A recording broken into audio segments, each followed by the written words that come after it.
man de li ma ciy wax mooy faux médicament bari na ci dëkk bi médicament bu ñuy jaay itam ci bërëb boo xam ne waruñu fa jaay médicament bari na ci dëkk bi loolu nag dañ ko war a xeex lii benn cas la rek benn cas mën nañu xaar yoon bu déggee bu ñu oowee ñi nga xam ne ñi ñoo ko indi oo waa douane oo waa di direction de la pharmacie atte dina mën a am ba ñu xam kan moo tooñ kan moo tooñut waaye faux médicament doon na loo xam ne tàmm nañ ko gis tàmm nañ ko dégg jot na nag ñu génnee ci ay maanaam ñu dëgëral yoon bi nga xam ne bi mooy dal ci ñi nekk ci ay traficu faux médicament ndax faux médicament ak jaay médicament fuñ ko warut a jaay daanaka mën nañu jàpp ne poson la or l'état dafa war a nekk un état protecteur sàmm askanam kenn fàttewul ne amoon na fi ay jamono yaakaar naa ñaari at ñetti at ci gannaaw trafiquant faux médicament bu ñu jàppoon yóbbu ko ca yoon procès ñëwagul ñu daal di ko gracier mu génn dañu war a dëgëral yoon bi dal ci ñiy nekk ci faux médicament ak ñiy jaay médicament te war nañu ko jaay ndax médicament bu baax sax boo ko tegee ci loxo ku dul pharmacien ku dul docteur mu koy jaay mën na rey nit médicament loolu dañu war a dëgëral on doit punir ça yemale ko kuy jaay poson bëgg a rey nit looloo am alors monsieur le premier ministre ñu bëri sénégalais tey jii jàpp nañ ni criminaliser ko jot na alors est-ce que parce que léegi yaa ngi koy abordé Amadou Wuri Diallo moom nga doon tudd léegi bañ ko waree atte fekk na ni dugal nañ ko si grâce ba mu dem te ñi nga xam ne ñoom ñoo di attekat yi sax yéeguñ ko woon alors est-ce que jàppoo di kon criminaliser ko doon loo xam ne tey jii suñu réew war nañ ko mën a def mais moom la ñu war a def tudd nga ko bëgguma ko woon a tudd sax waaye Amadou Wuri Diallo boobu yóbbu nañ ko yoon ay centaine de millions faux médicaments ñu fekk ko mu koy jaay di ko yóbbu ñu jàpp ko atte guñu ko sax ñu génnee ko ci grâce ma dégg président ne non dama juum maa ngi jox laajte naa enquête ana boobu enquête ana Amadou Wuri Diallo loolu dafa yomb faux médicament boo ko génnee boo koy jëriñoo yaa ngi jaay poson yaa ngi bëgg a rey nit yaa ngi bëgg a rey sénégalais mais loolu dañu war a dal sa kaw bu baax a baax criminaliser ko ba pare nag muy lu parce que c'est une tentative de meurtre mais ci jéem a rey nit rek jot na ñu jóg ci l'état sénégalais doit être protecteur vis-à-vis de son peuple loolu am na solo. D'accord mais c'est l'occasion mi ngi maram ñu bàyyi la nga dalal monsieur le président Abdoul Mbaye.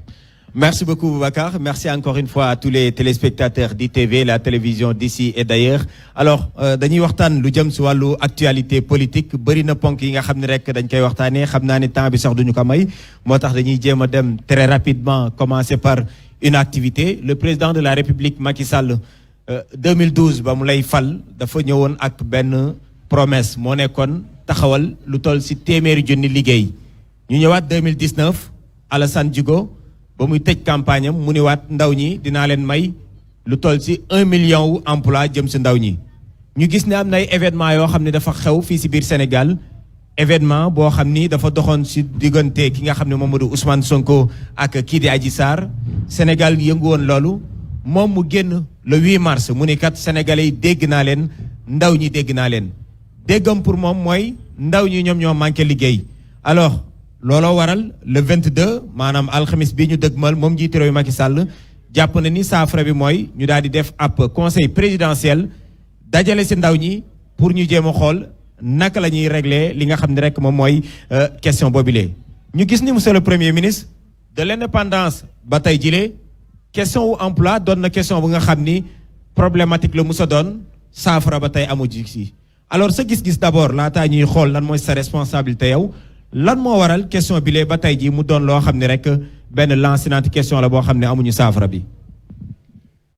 ni ma ko gisee mooy dañuy jóg di xalaat emploi yaakaar ne emploi mun nga ko créer emploi dañu war a jàpp ne dafa am fu mu mën a jóge lu koy jur li koy jur mooy koom ak koom-koom koom-koom nag boo ko bëggee ci réew da ngay seet naka ngay doxalee sa koom stratégie de développement la ñuy wax ak alal bi nga yor mën ko lebi ca bitim réew alal bi nga yor jëlee ko ci impôt naka nga koy duggalee ci économie ba mu mën a jur impôt waaye saa yoo déggee ne taxaw leen dinañ créer emploi maa ngi indi financement dinañ créer emploi loolu moom du am mucc doo ci am ndam ñu war a seetaat nag stratégie économique bi ñu lal ndax mën na jur emploi ñaar moo am mën nga taamu stratégie boo xam ne wékk nga ko ci grand projet lu day ni TER nga jël ci lu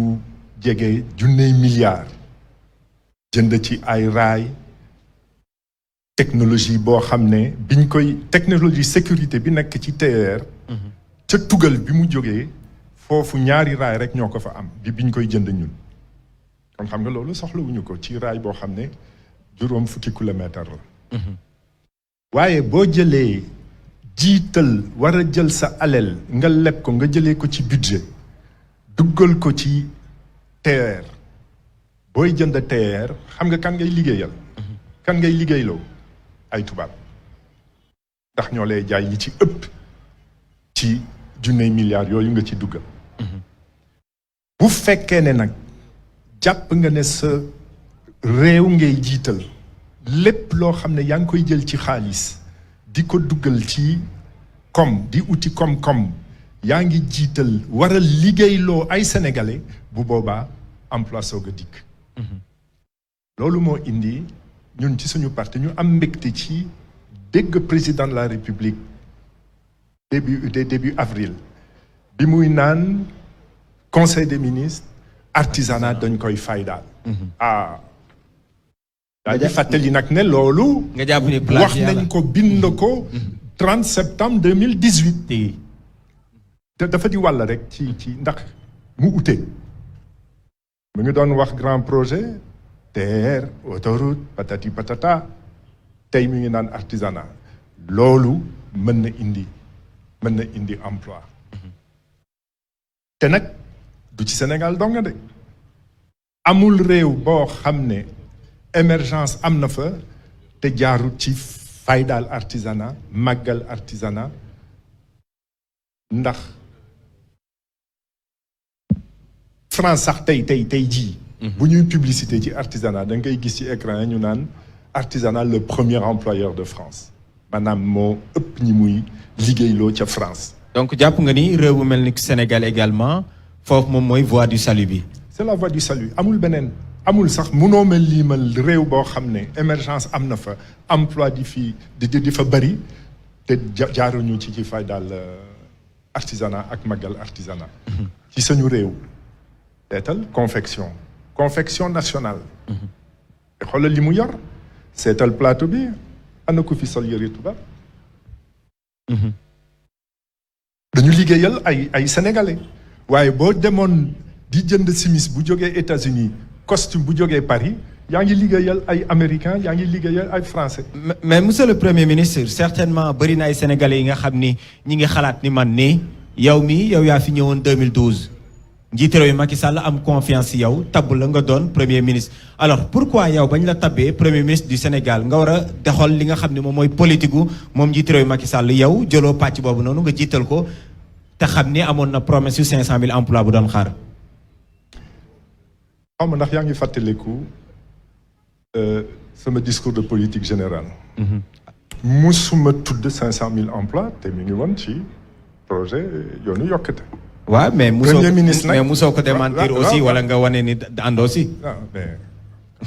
mais du ma ne programme bi lii baaxu ci. loolu itam doy na waar damay seet li ci baax. jéem ko jëf. waaye ba noppi nag jëwriñ ak premier jëwriñ politique de la nation du chef de l'État lay tëral de. doo ñëw tëral sa programme bu bopp. toll naa foo xam ne tey sañ naa taxawal sama programme bu bopp bés bu yàlla defee man toog fa ma mën a toog bu boobaa ma génnee. mais est-ce que amoon na proposition comme lii la ba nga fa nekkee nga proposé ko ñu xam ne kat njiitu réew Macky Sall dafa ko bañoon. ma jox la ci tuuti. bi ñu ne dañuy xeex mbënd ba taxawal ci conseil présidentiel balaa booba sax li ñu jiital ma jëlee ko nag ci programme yoonu yokkate. lu tax ma jiital ko xam ne mën na jur emploi ñu jiital faydaal mbéy mi xam ndax yaa ngi koy fàttaliku waaye mois de avril ci biir avril teewal nañu benn conseil interministériel jëmale ko ci mbéy mi naka lañ koy songee naka lañ koy defaraate ba mu mën a demaat teguwaat ci yoon. ñu ngi ci mois d'avril waroon nañu taxawal conseil au moins interministériel bu jëm ci campagne agricole bii ñëw. defaguñu ko defoon nañ ko début avril. loolu bokkoon ci relance de l'agriculture relance de l'économie par l'agriculture joxaat liggéey ñi nga xam ne ñi ñu ngi ci kaw ga. mbënn bi dikk teguñu ci ñaari weer mbënn bi daal di dikk ñu daal di jàpp ne xeex mbënd mi mën na ànd ak créer emploi loolu ñu ngi ko tuddee ci boo jàngee comme politique keynésienne d'investissement de grands travaux. loolu am na solo ndax sànq bi ma tuddee TER maa ngi tudd grand projet. libéraux yi nag sopp nañu grand projet yàgg nga ko fi dégg. waaye li suñu réew soxla mooy grand travaux ndax grand travaux mooy indi nit ñu bari ci liggéey bi ñu war a liggéey te mbënd mi xeex mbënd mi loolu indi na ko. d'accord loolu mënoon na nekk. bi ñuy ootee xeex mbënd mi le plan décennal de lutte contre les inondations am nañ ci liggéey lu mën a yóbbu ndox mi. entreprise sénégalaise ñoo ko doon liggéey xam nga loolu doo uti entreprise bitim réew mu koy liggéey mun nañ ko. entreprise sénégalaise buy liggéey sénégalais lay liggéey loo. loolu di benn. ñu taxawal programme de logements sociaux. xanaa barke Dembo Ndiaye laa dégg ñu ne ay marocain ñu ngi defar ay logement fonctionnaire waaye man bi ma toogee. dañu entreprise sénégalaise donc ñu toog def seen proposition ñu daal di démarrer. door programme logement. programme boobu itam semaine bu ne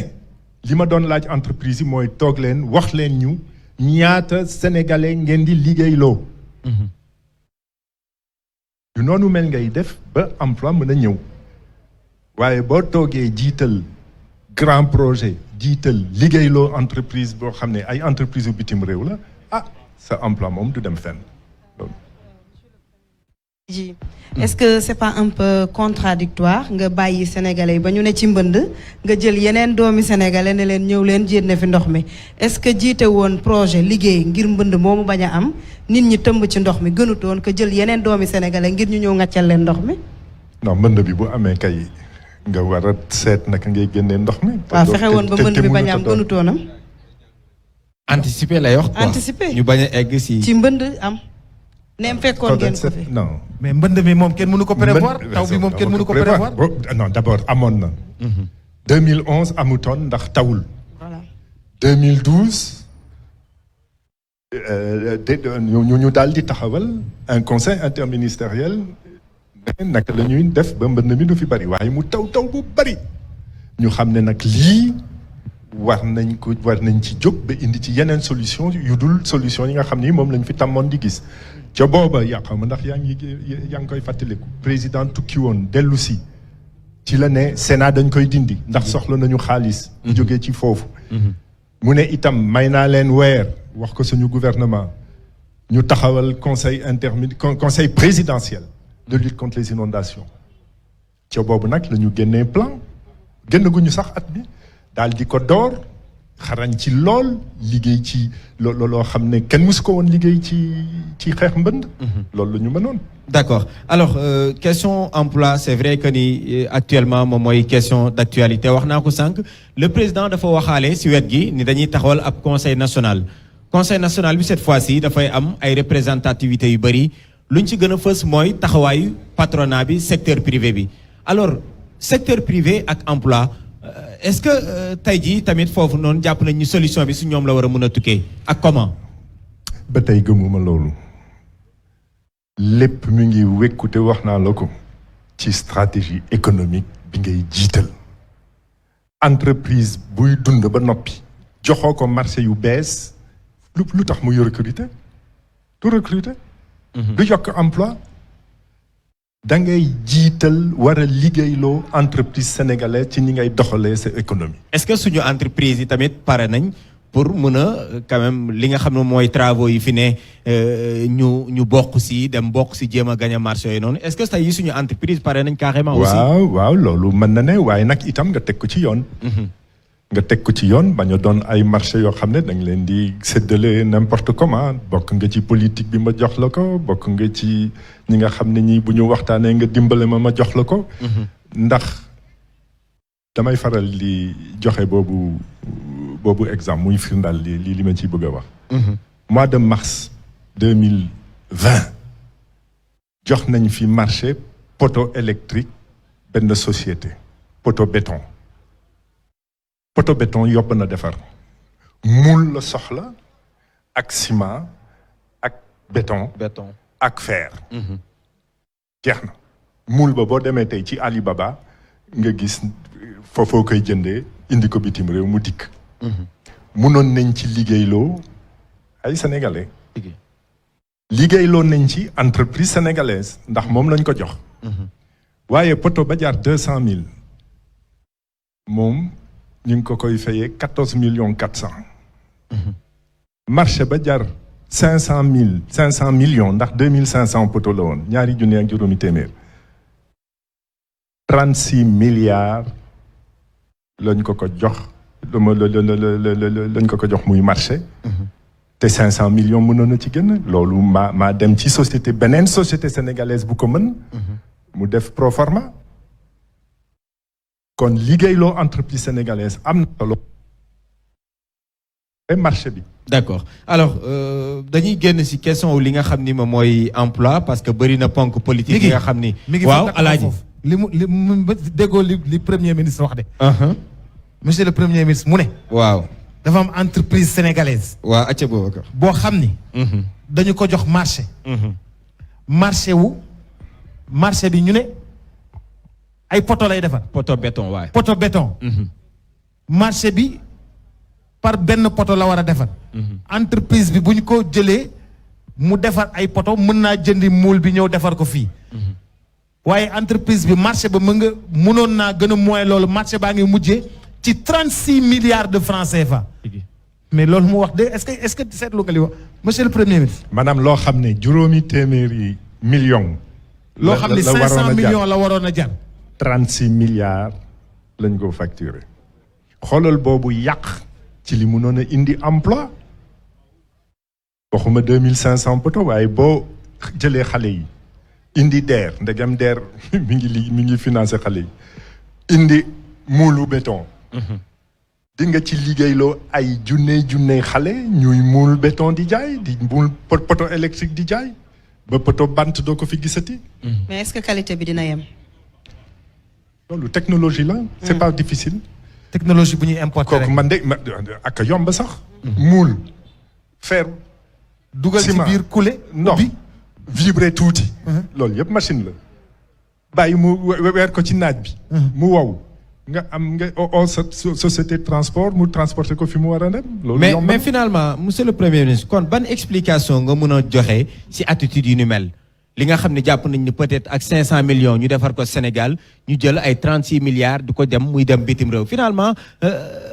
kilifa yi nga xam ne ñoom ñooy yor réew mi seen attitude boobu noonu yow soo ko doon jàngat yaa ngi woon ci biir bu ci fàttali également ban analyse nga ci mën a def. gis nga man li ma ci gis mooy. dañu nekk réew boo xam ne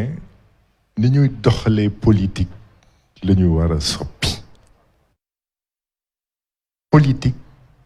nekkut waruta doon ma politique ndax feesal sama poos aw ma métier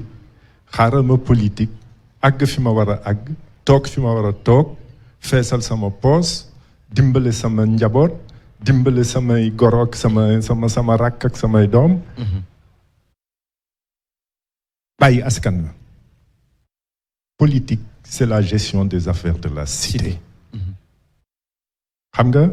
wolof dafa doon wax ne rongoñu baadoolo mooy cimetière buur mais loolu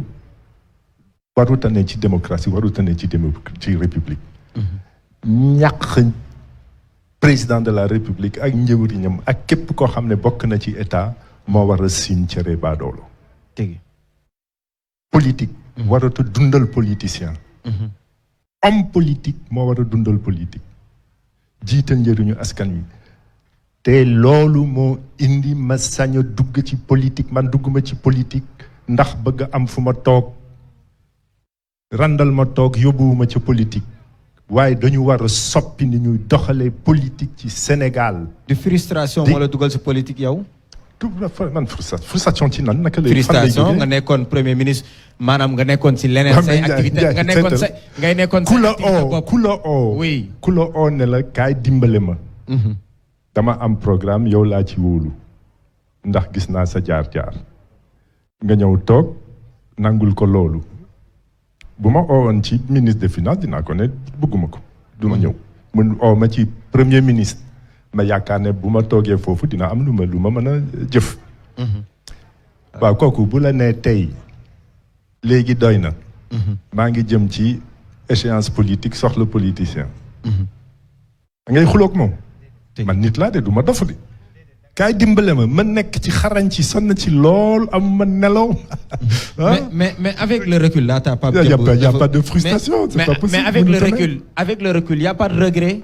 soo xoolee tey jii 2012 ak tey ginnaaw ba nga génnee 1 an après tey jii nga génn gouvernement bi ak luy xew jamono ji tey ba dinañ ci dugg après si wàllu politique ñuy wax sax wàllu ñetteelu mandat ak yu ni mel est-ce que amoo regret si jàppale bi nga jàppale woon njiitu réew Macky Sall dem liggéey non jamais de la vie non jàppale naa Macky Sall ndax dama gëmoon programme am waaye Sénégal a ma ñor de dimbale Sénégal moo tax ma nangu loolu jeex na teg kooku duma ko mës a rëccu bu doon sax benn fan ñaari fan fekk ma am lu ma ci jéem mais loolu amoon solo ci man ba noppi nag mu nekk jaar-jaar boo xam ne am naa ci jàngat ndax musuma woon xalaat ne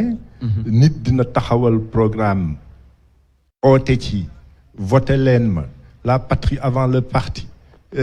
gestion sobre et vertueuse assemblée nationale des citoyens toog dox leneen wala nga waat sa kanamu yàlla waat ko devant Dieu devant la nation waat naa ne yoon dinaa ko topp dinaa góorgóorlu ba képp ku bokk ci réew mi war ko topp ba pare nga indi leneen réew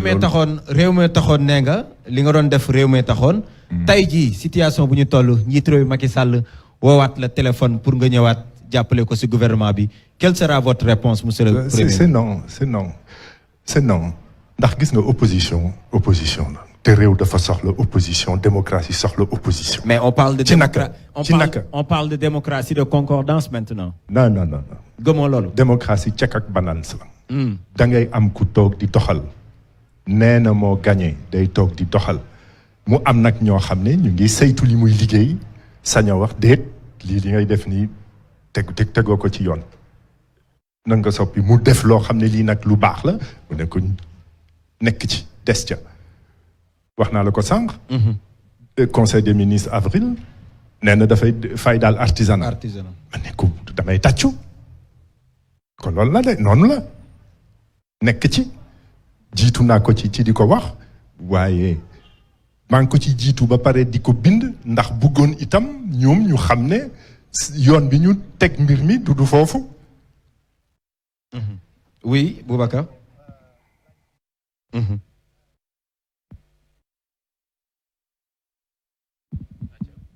Monsieur le Premier ministre yow bi nga xam nga sa cursus da nga teel a nekk directeur u banque namuloo dara da nga teel a am vision yoo xam ne yow yaa ko def ci sa xalaat mu jural réew mi ay banque marocaine ñëw fii ay banque tunisienne ñëw fii nga liggéey ba war a dem noppaliku ñu dugal la ci lii ne la kaay politique kaay jàppale ma nga ñëw jàppale nee nga amoo ci benn regret mais yaakaaroon ni woon da nga waroon jël sa balance jël li nga xam ne jot nga ko liggéey pendant 25 ans 40 ans daal di dem jël sa yëf rek dem noppaliku parce que xam nga ni réew mi ku ci dugg rek daanaka da ngay am problème. noppaliku bi nag xalaat naa ko ndax man mi nga gis dama jël sax retraite anticipée faf ndax ni nga ko waxee tey la doon président directeur général de banque boobu awma fanweeri at des ca responsabilité yu noonu mel ba sonn jàpp ne dama war a retraité waaye itam jamono dikk ma xalaat ne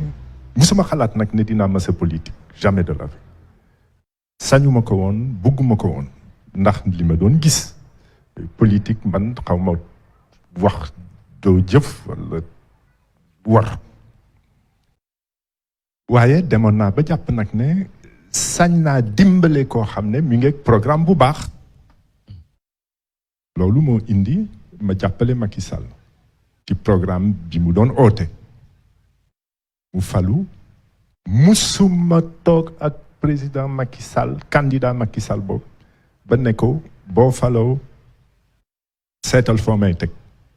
musuma ko xalaat man dama voté deuxième tour rek tukki ndax amoon naa mission consultance ca bitim réew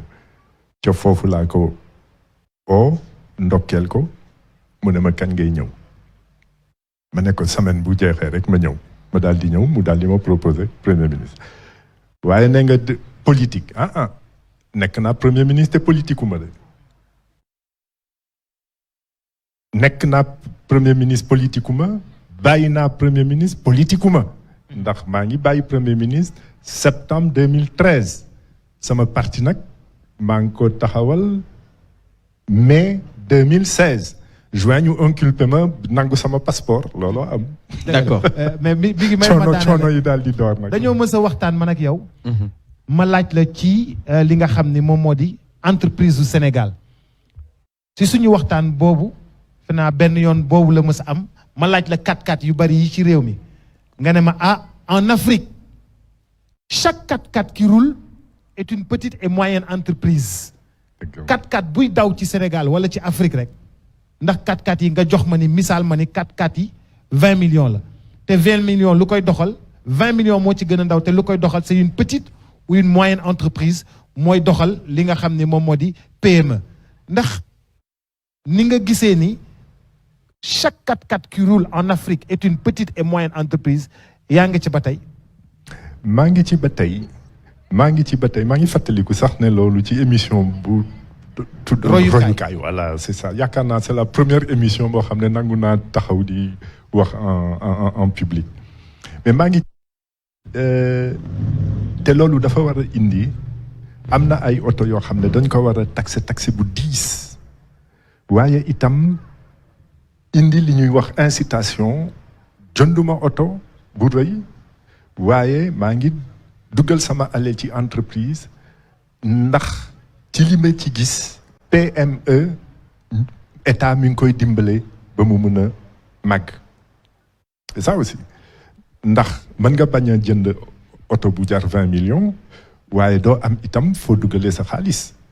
bu fekkee ne ni ma ko doon wax sànq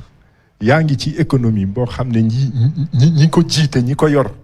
ñoom ñu ngi xalaat rek nañu jox liggéey entreprise française nañu jox liggéey entreprise marocaine nañu jox liggéey entreprise bu jógee ci Turquie. oui bu boobaa nag doo mën a am kon te loolu dina ñëw mi ngi ñëw mbas mi sax bokk na ci li koy indi ci adduna bi yépp faydaal entreprise nationale faydaal économie nationale sinon duñ ci génn. d'accord xoolal masque yi ba tey ñu ngi commandé masque muy jóge bitim réew mais am na réew boo xam ne jóge naa fa ñu ngi jëlee masque ya ca foofa di liggéeyloo ña fa ne indi ko fii Sénégal ñu koy fay te wóor na yàlla machine bi koy defar wax nañ ma njëgam mais c'est pas cher mën nañ ko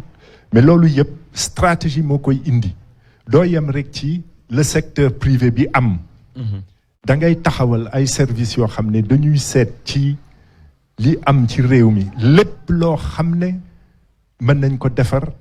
te du doon investissement bu rëy investissement bu am maanaa mais loolu dafa nekk démarche stratégique maanaam muy loo bëgg loolu lu nekk ci yow nga koy dox ndax trombone du xam nga luy trombone waaw trombone ndax ñu ngi koy fabriquer Sénégal. trombone dañ koy importer de. trombone xam nga lan la fil de fer nga def ko ci benn moule rek def ko nii rek dagg mu dal di nekk trombone. D'accord. Alors ayu noonu mel. Alors Boubacar si vous me le permettez dañuy dugg peut-être si yeneen ponk parce que temps bi lu si des du bëreeti te gis nañ ni question politique bokk na si loo xam ne war nañ ko waxtaanee si actualité bi la. Alors monsieur le premier ministre yow yaa ngi bokk si kujje gi ak sa parti muy Alliance pour la citoyenneté et le travail di ACT nga bokk également si FNR. bokk également si li nga xam ne rek moom mooy CRD muy congrès pour la renaissance démocratique ndax jot na nga ànd seeg Thierno Alassane Sall ak ki nga xam ne rek moom mooy Mamadou Lamine Diallo bu tekki alors gis nañ ni élection locale doon na ab date bu nga xam ni ba tey ji kenn xamul kañ la dàq nañ ko dàqati ko ba tey ji ndaje bu mujj alxames bii ñu génn la woon yéen jàpp ngeen ni décembre 2021 bii la war a am pouvoir bi ñoom proposé nañ ñu daal di koy amal ndorteelu atub 2022 alors concrètement est-ce que mun nga expliquer Sénégalais yi pourquoi ngeen téye si atub 2021 te xam ni am na retard ba pare retard boo xam ne sax yéen am ngeen si part de responsabilité. Ban part de responsabilité. seen participation si dialogue à un moment donné boycotté ngeen à un moment donné travaux yi liggéey nga wax ngeen ni parce que audit bi ñuy def. yéen a ni dañ ko war a def forcément. te audit bi nga xam ne ba ñu audité yàggul ngeen waat nañu audité waat tey jii pourquoi ngeen téye surtout si atub 2021 bi alors que benn weer moom moo leen dox seen diggante seen proposition ak bu pouvoir bi. gis nga président de la République dafa oote dialogue national waaye bi dialogue national di am dialogue politique taxaw na ba noppi te loolu di yoon ndax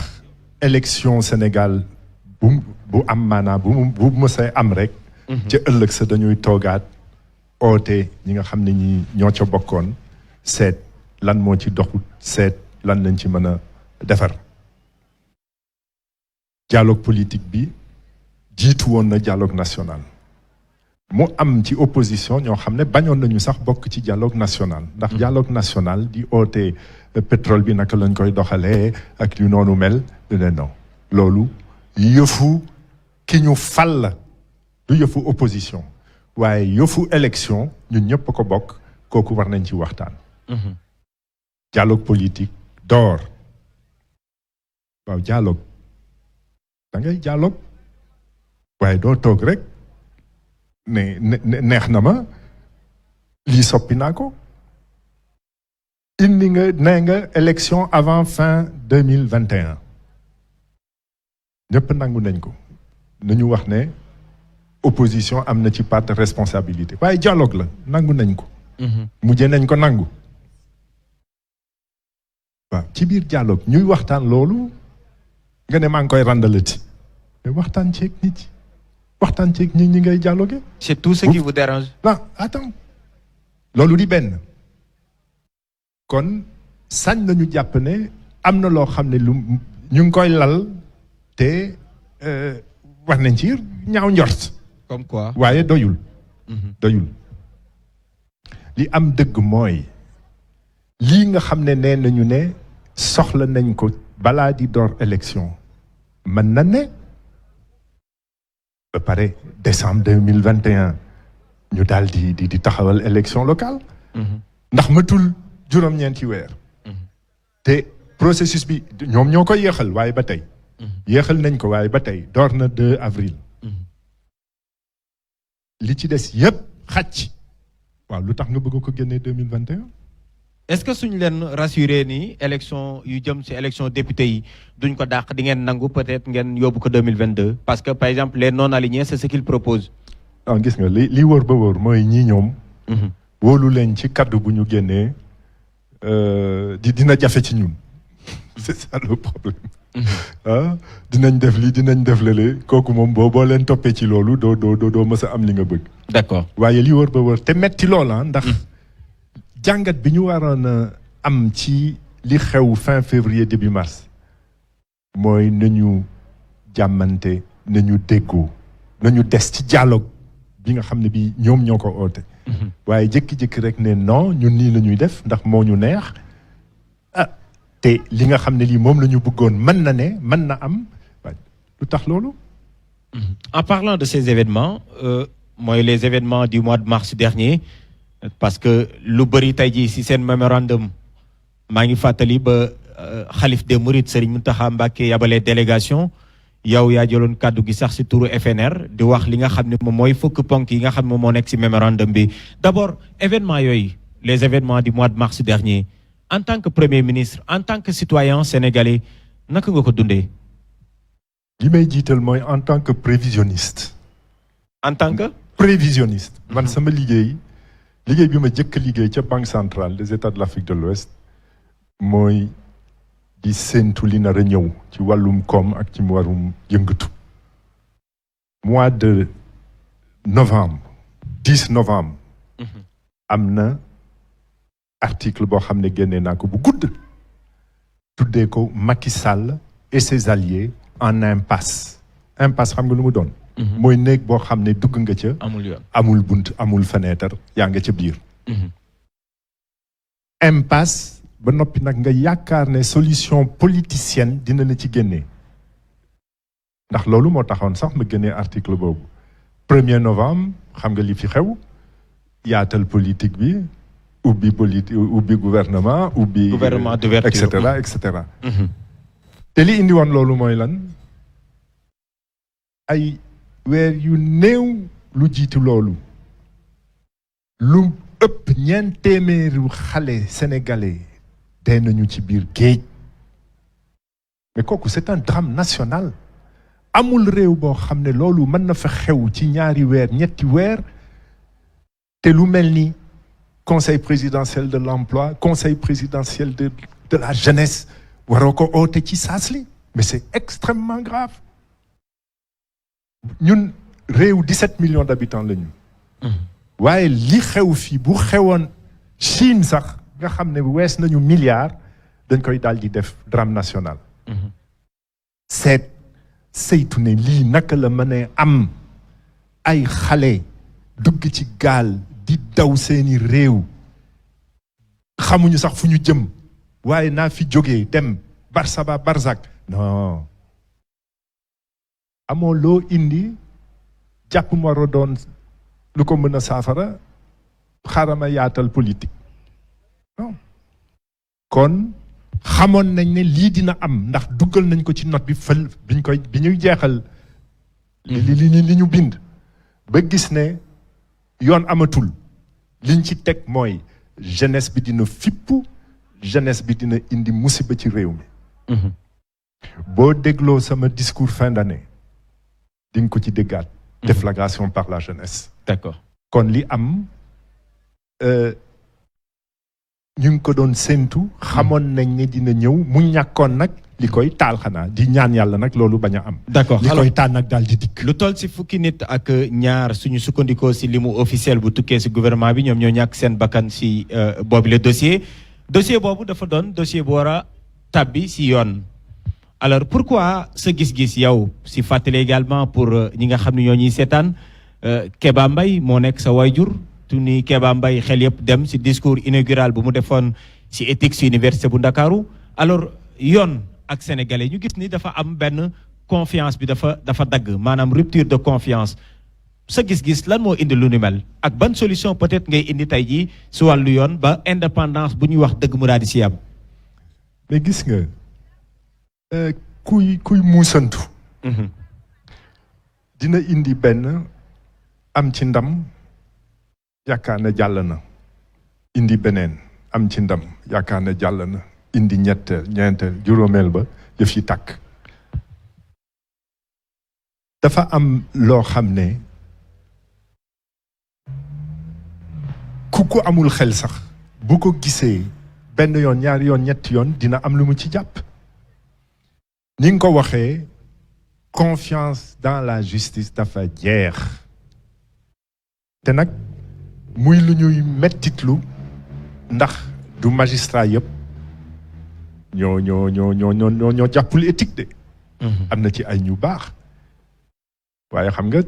cere bu xajam moom da ngay mujjee pousse bool ba yëpp donde du cere bu doon cere xeer donc tey yan réforme particulière surtout parce que temps bi lu des def naa ne bëreetul yan réforme particulière yu majeur ngay proposer pour que mbir mi gën a mun a dox si wàllu woowu li gën a nasaxal indépendance de la justice mooy président de la république mooy fal juge ci poste te nag nit la yaa ngi sa carrière bëgg loo xam ne bëgg nga mu doon yokkate mu wekku ci président de la république ngay def li ko neex bu la joxee ndigal nga topp ko ci waaye it ñun laaj nañu ay réformes yoo xam ne ça peut être immédiat muy dafa am ñoo xam ne ci biir te ñu fës dañ fa war a jógee nga teg fa ñoo xam ne bu ñu toogee bu ñu nee nii la ñi ci gëm leen te procureur de la république ak doyen des juges d'instruction bokk nañ ci. d'accord alors 30 secondes ma bàyyi Cheikh si parce que foofu mu daanelee rek laa bëgg a wax. parce que doyen boobu ngay wax Samba Sall yàlla na ko yàlla yërëm xaare ko aljana dafa dëdd àdduna bu yàggul dara mais dañoo gis loo xam ni guleet la peut-être si Sénégal ma bëggoon xam lan mooy seen part de responsabilité yéen way politique yi mooy nit dëdd àdduna ñu bëri ñii di reetaan ñii di si am mbégte est-ce que du yéen way politique yi yéen a si am benn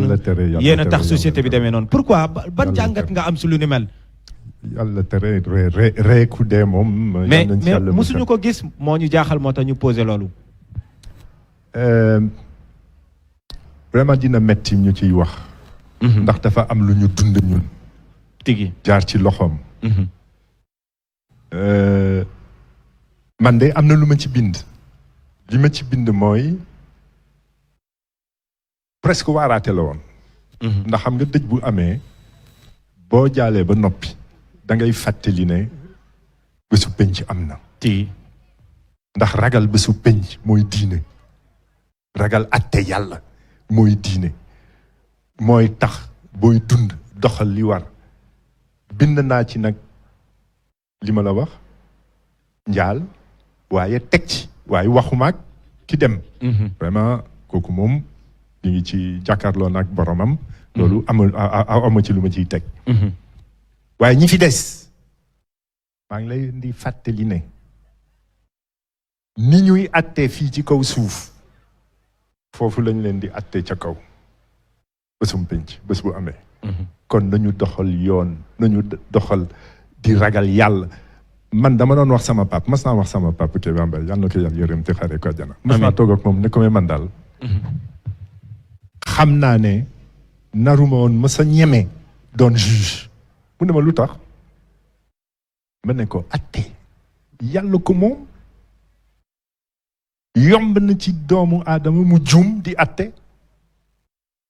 te bu boobaa boo koy la yokk sa borom dina metti lool mu ne ma magistrat warul yoon am na waaye waru ko muy génnee yàlla ci atte bi mu war a atte yéene boobu rek doy na digganteem ak boromam sëñ bi bismillah jaajëf sëñ Cheikh léegi madame Ndiaye jaajëf monsieur le premier ministre dégg nañ kàddu yi nga xam ne yëkkati nga ko waaye bokk na ci mémorandum bi nga xam ne ginnaaw événement yu mars yi bi mu amee bokk ngeen ci poñ yi nga xam ne bindoon ngeen ko ci di lu jëm si lu leer si ñetteelu mandat bi ginnaaw coow yooyu nag am na ñu bëri jàpp nañ ni sax événement yi tax nañ njiitu réew président Macky Sall xëy na coowal ñetteelu mandat nekkatul si boppam waaye est-ce que yow loolu nga jàpp nga ne coowal ñetteelu mandat weesu nañ ko mu ne ndax jàpp nga ni coowal ñetteelu mandat weesu nañu ko troisième mandat, mais on a vu, on a vu ce qui s'est passé en Côte d'Ivoire. C'est pourquoi on s'inquiète pour nous, chez nous. Bu fekkee ne Macky Sall bëggal na jàmm boppam bëggal jàmm réew mi troisième mandat bi moom bu mu ko waxati. mais ma laaj. na des ci li nga xam ne li wax na ko ba noppi. ma laaj la. muy duma def deuxième mandat jeexal naa ba bind na ko ci biir téere. ma laaj la tubaab bi ñu bind ci constitution bi dafa ne ñaari mandat yu 5 ans te benn mandat bu 7 ans ak benn mandat bu 5 ans la ñu gisagum te yéen da ngeen di lire constitution xam ngeen li nekk ci diggante lignes yi. gis nga constitution ñaar la ni nga ko waxee li ñu bind c'est le texte ak li nekk ci diggante lignes yi c'est l'esprit. waaye kii ministre de la justice bi indi soppi bi ñuy wax ci soppi ci constitution bi. li mu ci wax leer na nañ. président de la république bi jóg ne damay soppi constitution wax na li tax mu soppi loolu. dafa ne ñaari mandat kenn waru ko wees waxuma sax Sénégal waaye feneen moo ko wax. ñu bind ci constitution ñaari mandat yu tege ñetteel mën na ci tegu. loolu dafa leer. ministre de la justice ne lii tubaab la 2 mandats consécutifs kon ñaar la du leneen c'est clair c'est net. man de li ma jàpp mooy bu fekkee ne jóg na ba war a uti ji 3e mandat dafa war a soppi constitution. looloo am. waaye nag ma wax la dara. 4e président de la république 4 avril beneen 4 tegu ci. avril 4 ça fait 3e 4 2024 4 ça fait 4e 4 4 c'est un terme kooku barrière la man noonu laa ko jàppee. barrière la. 4 yooyu yëpp barrière la. ah oui. 4 yooyu kenn du ko jéggi. Miki. ma bàyyi la nga tàggoog moom waaye amoon naa benn suruxal bu ndaw rek mën naa ko suruxal. acca bismillah. waaw monsieur le premier ministre dañu gis ni liggéeyu ndaw ñi. mooy problème mu réew mi képp ku fi mës a jaar da ngay ne damay wutal ndaw ñi liggéey te kenn mësu ko réussir Ablaye Wade bu muy ñëw bu ñu koy topp muy marche bleue bu wëree Sénégal ba mu daj dafa ne ku amul liggéey yëkkatil sa loxo ñi amul liggéey yëkkati seen loxo ñi am liggéey yëkkati leen seen loxo kenn yëkkatiwul seen loxo Abdou Diouf jafe-jafe boobu la am Ablaye Wade jafe-jafe boobu la am Macky Sall jafe-jafe boobu la am kan moo yore recette miracle lu liggéeyu ndaw ñi. te Boubacar ba tey loxo yi wàccul nag. loxo yi léegi ne amuñu liggéey. waaw ba tey ña ba nga ca léegi kaw ñu ngi nii. waaw 2000 ba léegi loxo yaa nga ca kaw. li ma ci mën a wax mooy balaa emploi di ñëw sax ak ñàkk emploi ñàkk dong mooy problème bi numéro 1 waaye dafa laxasoog ñàkk emploi waaye ñàkk bi bari na de te metti na ñàkk emploi bi nag indi ñàkk yaakaar tegu ci ñàkk réew boo gis ñàkk yaakaar nga jiiti teg injustice un pays en danger solution nag am na ndax président yi nga lim yépp ñoom ñëpp ndax mës nga ci dégg su dul dernier conseil des ministres dañu war a fay daal artisanat ndax dégg nga ko ndax mës nga ko dégg dafa am ay modèle de développement yuy jógee bitim réew ñoom ñu gëm ko xëy na sax moom la ñu jàng man mii sax gënuma ci dans d'une certaine manière modèle de développement yooyu la ñu war a teg ci suuf indi leneen nañu bàyyi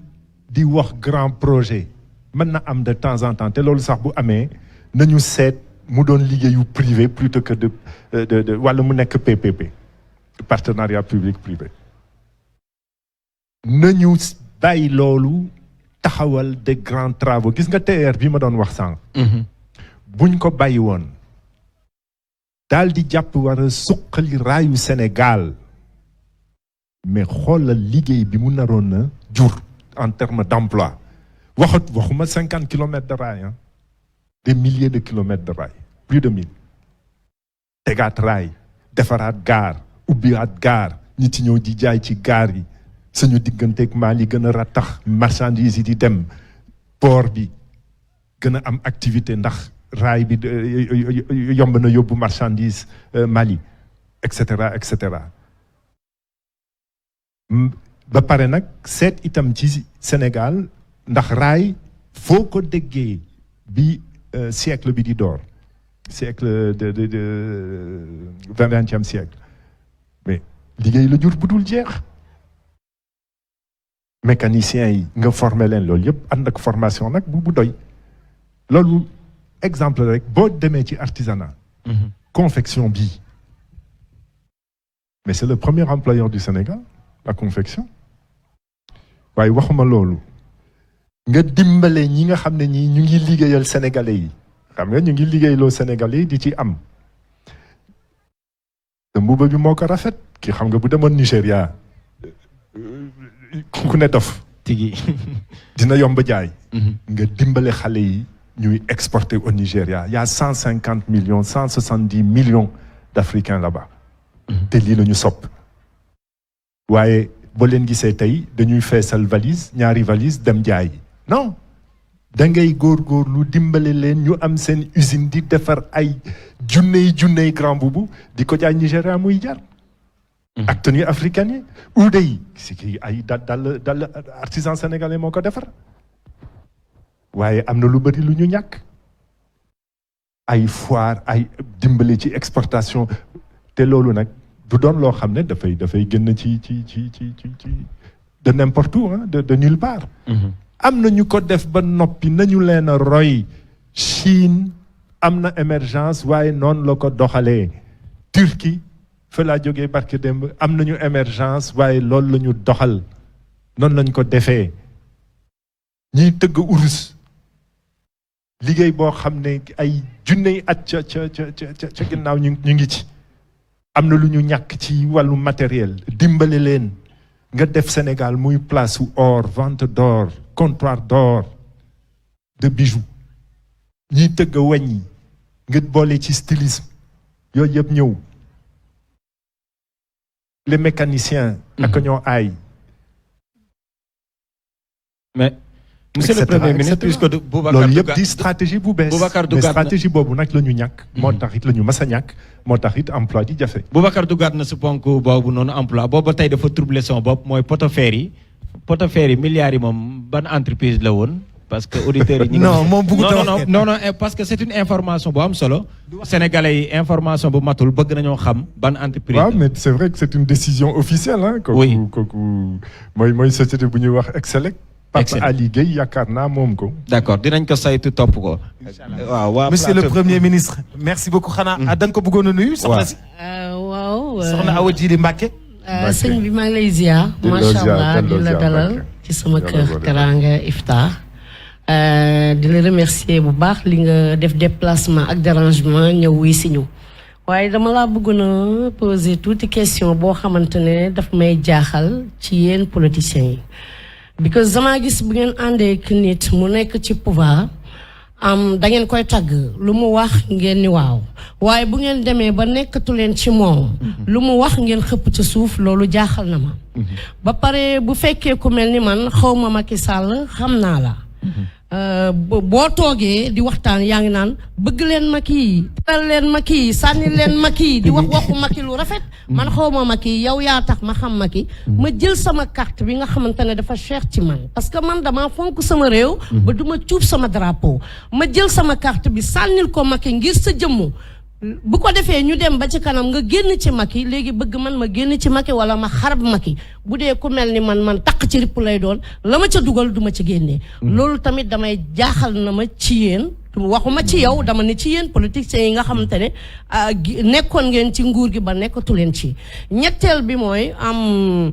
dama gis idée bu rafet bi nga am mooy xalaat bu rafet bi nga am ba wax ko tey bi nga nekkee ci nguur gi boo ko génne woon pourtant Macky tamit booleek li mu am foog naa réew mi dina gën a jëm kanam jeunesse bi aussi dinañ ci gis seen bopp waaye yenn saa yi da ngeen di wax loo xam ne dafa mel ni da ngeen ni bëgg a waxuma yow de da ngeen di mel ni da ngeen di bëgg a boole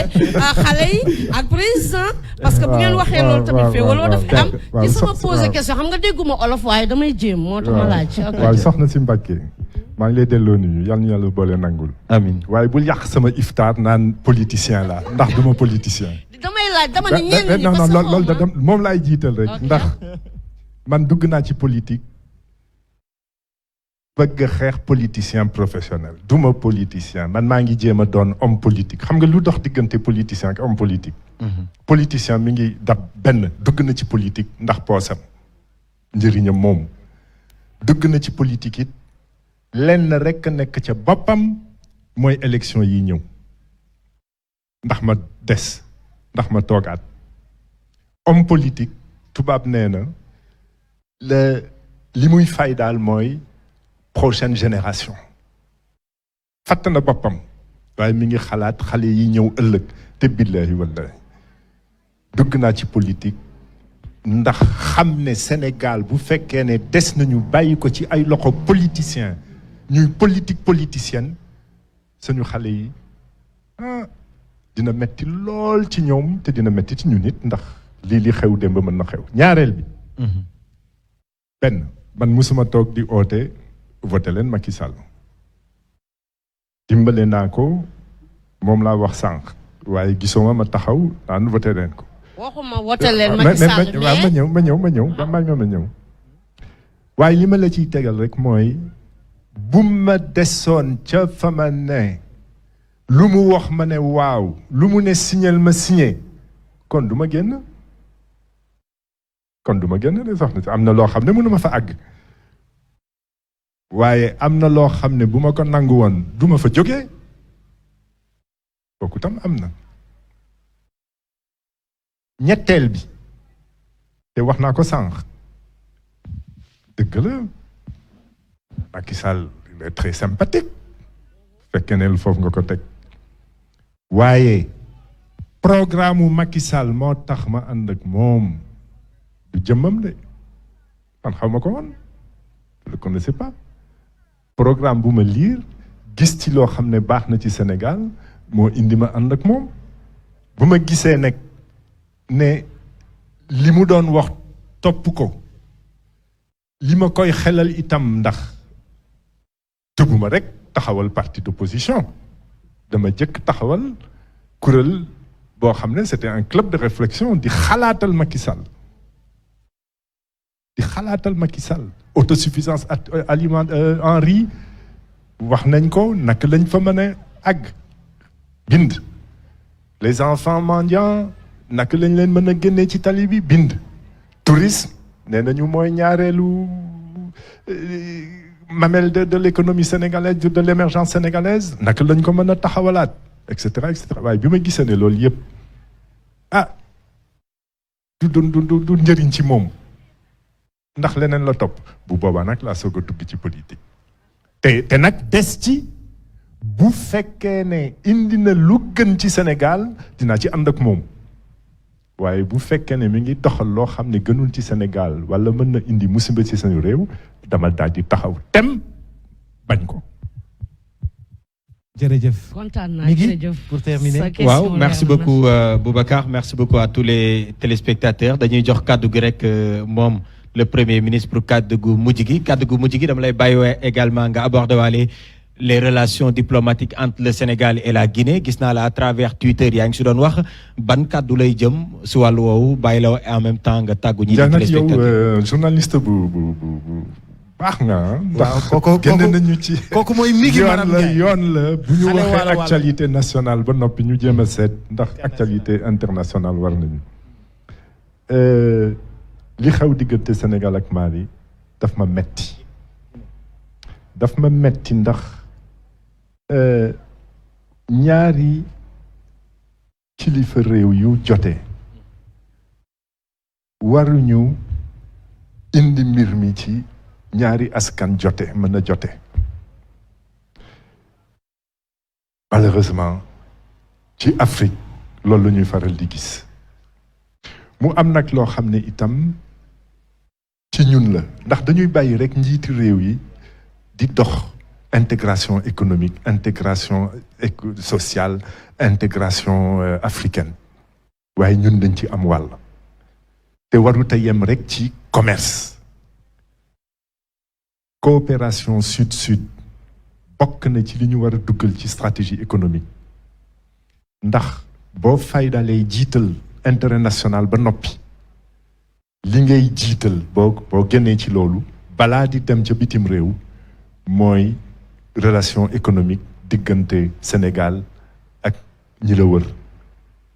Gambie sax moom faf ci suñu biir la nekk loolu nag warut a yem ci commerce donc entreprise yi ñu muy wax ne dañ ko war a taxawal sénégalais ak guinéen sénégalais ak malien sénégalais ak gambien sénégalais ak mauritanien ñoo ko war a def ba tissu économique bi nekk lu dëgër bu boobaa lu nii mel bu fekkee dem nañu ba rëq-rëq am diggante ñaari kilifa ñun ñooy jóg soy suñuy dàll ne lii de boo ko defee li ñuy ñàkk ñun dina bari li ñuy ñàkk ñoom itam dina bari ndax boo seetee guerre mondiale amoon na Europe diggante Allemagne ak France deuxième guerre mondiale sax benn jiitu woon waaye lan moo indi jàmm intégration économique waaye intégration économique boo xam ne dafa di intégration économique bi may wax ni kon loolu war nañ ci jóg war nañ ci jublu. merci beaucoup te nag di ñaan suñu njiit yi ñu bàyyi ay seeni xuloo ba pare ñun ñu war ci ñu war ci tuur ay rongoñ. merci beaucoup monsieur le premier ministre ñi ngi am mbégte doon la dalal nga doon suñu invité bu njëkk si pàccu politique bi.